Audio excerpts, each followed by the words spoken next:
Everybody, welcome to Modded America. Today I am on site with Christian Haag's 2017 Mustang GT. Now this thing is the perfect example of taking the art of stance and combining it with horsepower. So we're going to look at this car and see what's all done with it, so stick around and check it out.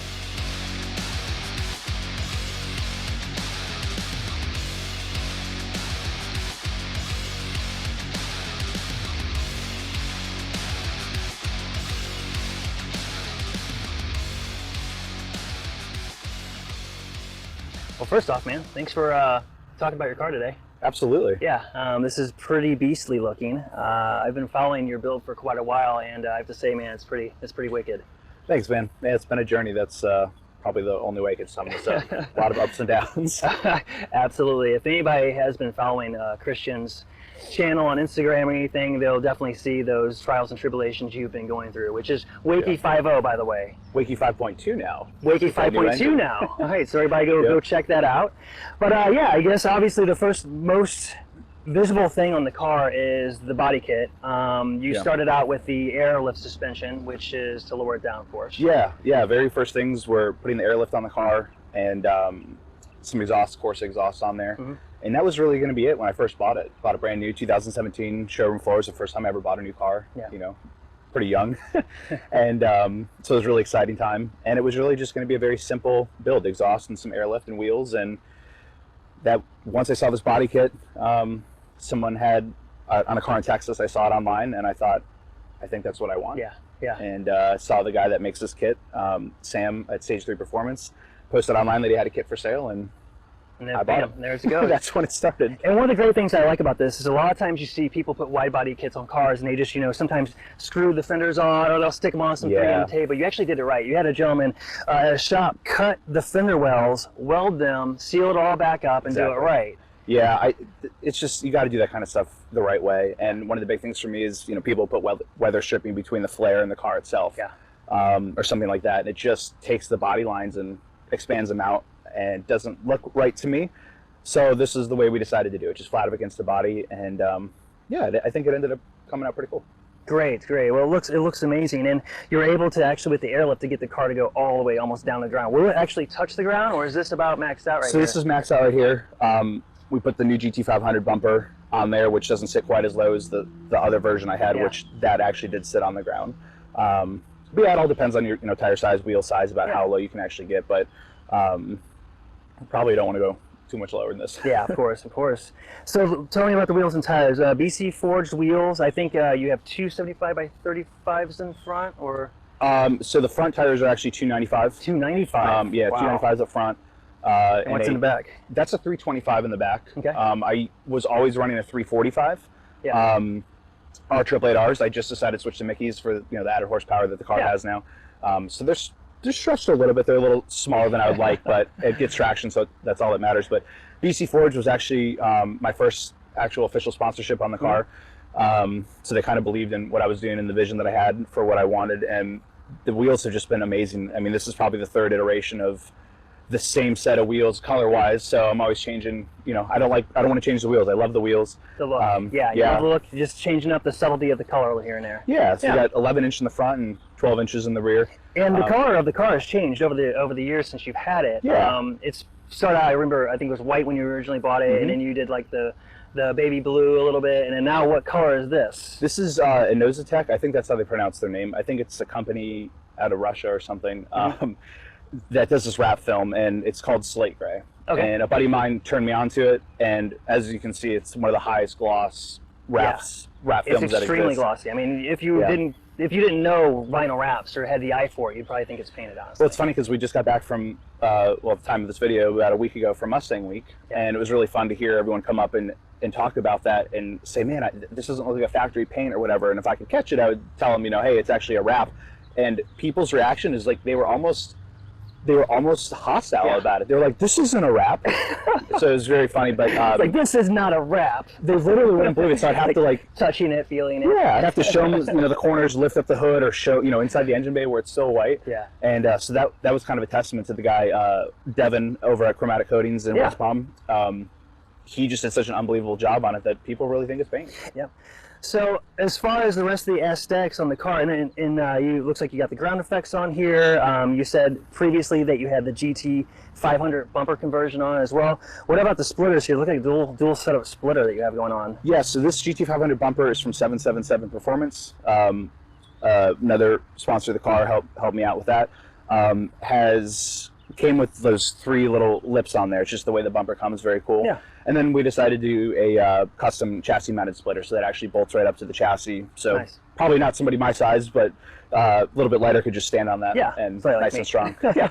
And then all the side ground effects are from liquid vinyl, with the little tab back there and these high skirts. Yeah. So liquid vinyl's been a great company for me. I've had their splitters in the past on my old bumper, so they've been another big supporter.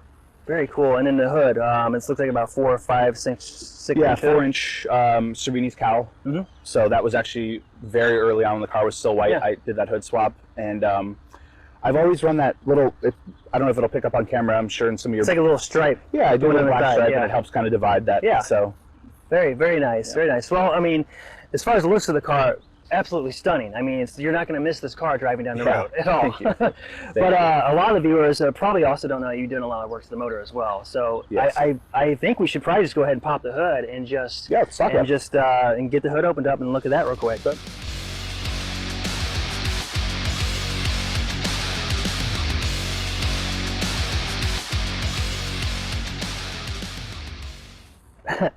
I mean, I didn't even know after getting this popped. It's like I don't even know really where to start here. It's I do see a little bit of the blue accents going on the strut tower, the strut brace, and the intake. Yeah. From the blue that you had on it previously. But the biggest visual piece that you see obviously is the twin turbo setup that's in here. Now that kind of jump out at you. Yeah. That's why originally I wanted to go with the top mount kit, just for a little bit more show style. Yeah. A lot of people like the sleeper deal where you can't see them or whatever. Yeah, underneath the car with they're hidden. But me, I wouldn't. I'm the same. If I'm gonna invest all that money and time, I want to see it. I want to pop the hood and just know it's there. Yeah, as you can tell, I mean, from this car, nothing's really subtle about it. So that was kind of the goal. I wanted everything to be kind of thrown in your face. Yep. So as far as the turbo size, are these 63 millimeters? Or? I believe they're 63 millimeter. Yep. They're from Comp Turbo, another sponsor, another supporter of the build. Very, very nice company to work with, and they do offer an oilless solution, which is a super cool technology. But we already had all the oil plumbing done, so I just stuck with their oiled version. But they sound crazy. They spool up really fast. Yeah. They've got a really nice cut on the exhaust wheel that allows them to spool up very quickly. So there's really minimal turbo lag with it too. Cool. So as far as how much boost are you pushing into the motor right now?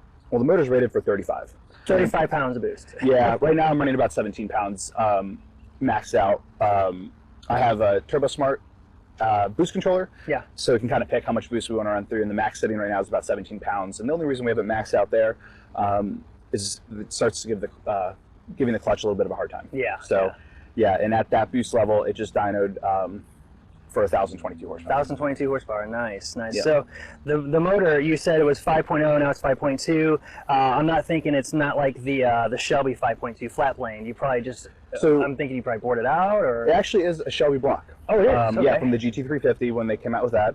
RPG Racing Engines takes that block and basically builds it with Coyote guts. So it's not the flat plane crank or anything like that. It's all, Manley rods and pistons and completely upgraded. Wow.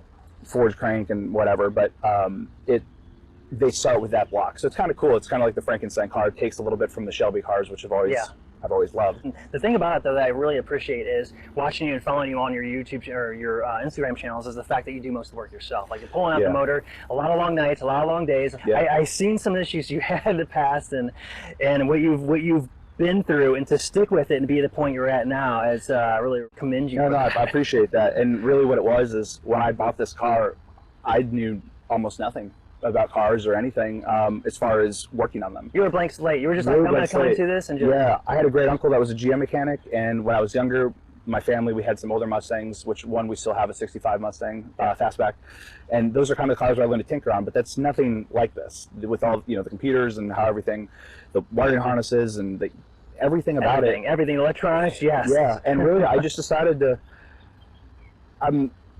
jump in and learn, and I had a lot of good friends along the way that, taught me and helped me, but when you're doing, at-home garage build, where you're, the shade tree mechanic and concrete. You're going to run into problems, Yeah. and it just sometimes will get very tiring and want to throw the towel in. But like you said, we just kept pushing through it, and the result. What I wanted was a 4-digit car, horsepower wise. I wanted cold AC, and just to be able to like drive around and do things like this, and we're finally there. So you have a 1,000 horsepower car, you have AC, you can drive around, it's show quality, you can raise it up, raise it down, you can do anything you want with it. So, I mean, it's a very, very, very nice accomplishment, I have to say, actually. It's just amazingly looking car. I mean, like I said before, you're not going to miss this car when you see it go down the road. It's just it's a lot of looks, a lot of questions. Not a lot of people really know what it is. Everyone always asks me what model is it, or what is it, and I just say it's a basic 2017 GT. They're like, what? Oh no, really? What? So I mean, as far as anything else, the interior, anything done to the interior? I noticed it looked like you had maybe Brom seats or Corbeau seats. Corbeau? Okay. Yeah, another sponsor. Yeah. They've been very nice to work with too, and extremely comfortable seats actually. Yeah. And for a bigger guy, they fit really well. Good for sitting in the car for a long time.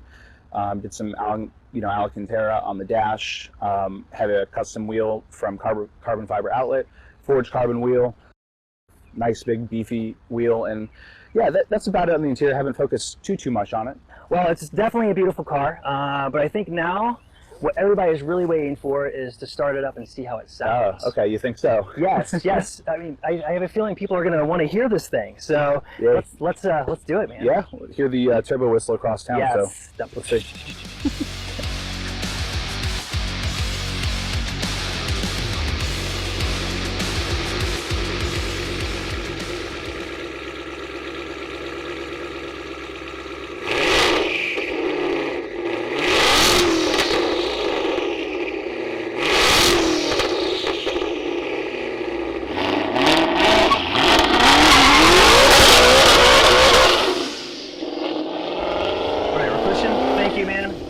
Taking the time talking about your car here. Yeah, it's definitely it's like talking about my kid that I don't have. It's definitely a beautiful looking car, and I'm sure everybody here appreciates it and continue to follow the build. I'm sure you're not going to stop here. No, I think really my future plans with it is just to enjoy it. Probably will put an upgraded transmission in it and some rear axles, try to get some quarter pass times, and that's really my plan. We're never really done. Anybody building cars out there, we're never really done, ever. Yeah. So. No, you guys know. You're never done. But yeah, I mean, and really the final thing I would just say is anybody that wants to get into this stuff or wants to learn, I mean, best thing you can do is just jump in. You're going to have problems, you're going to have failures with it like I have, but I tell you what, it's sweet when it's over. Yeah. Well, good. All right, everybody, thank you for tuning in. We will see you next time.